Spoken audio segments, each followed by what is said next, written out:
즉 우리는 오르막 내리막이 있죠. 예, 우리는 하나님이 좋을 때도 있고 하나님이 싫을 때도 있잖아요.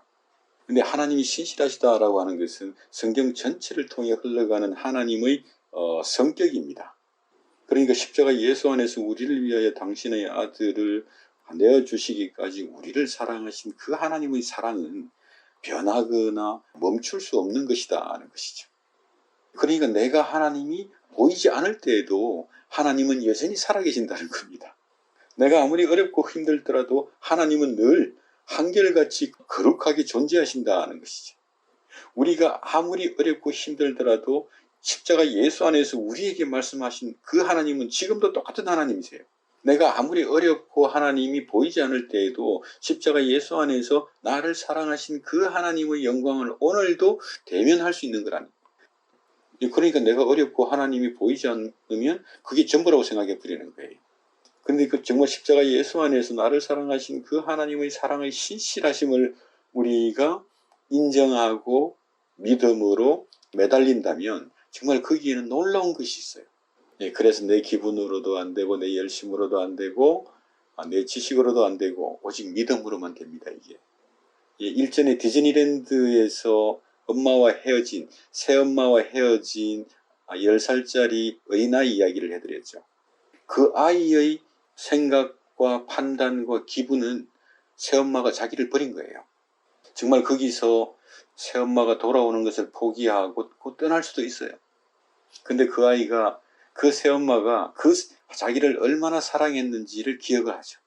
그 아이가 혼자서 불안과 두려움 속에서 새엄마의 기억을 붙잡고 새엄마를 기다리고 있는 거 아닙니까?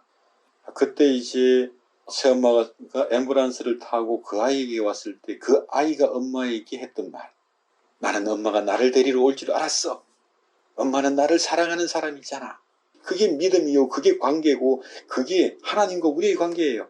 내 눈에는 아닌 것 같은데 하나님은 그런 분이시라고 하는 그 믿음에 내가 대롱대롱 매달리는 거거든요. 이 믿음을 경험하고 정말 하나님을 대면한 사람들, 그래야지만이 바울의 이야기를 보면서 내가 이것을 어떻게 이용할까, 내 인생에 어떻게 적용할까를 생각하기 전에 하나님이 어떤 분인지를 보는 게 그렇게 중요한 겁니다. 정말 많은 사람들이 바울의 이야기를 통해서 뭔가 하나님께서 나를 도와주지 아니하신 것을 이해하려고 하는 거죠.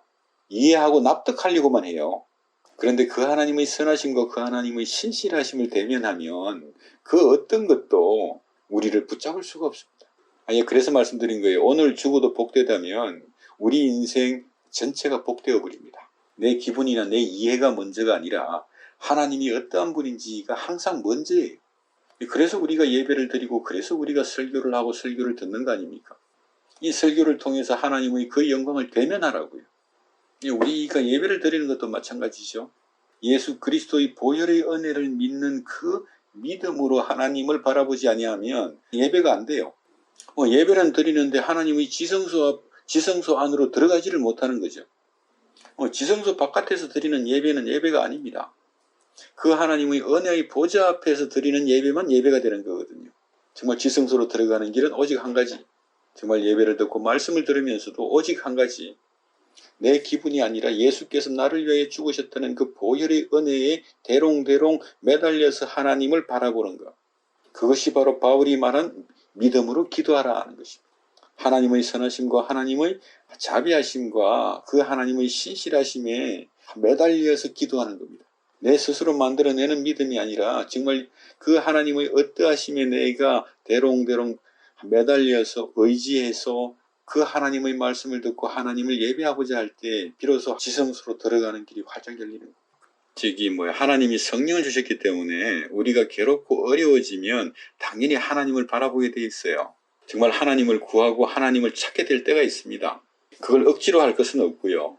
하나님이 자매님에게 하나님을 알고자 하는 마음을 주셨고 하나님을 찾고자 하는 마음을 주셨다면 그리스도를 생각하고 또 그리스도를 증거하는 십자가의 말씀을 계속 들어보세요.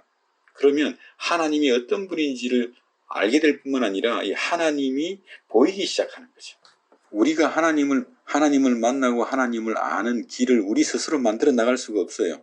근데 한 가지는 하나님이 우리로 하여금 이렇게 하나님을 알게 하셨다.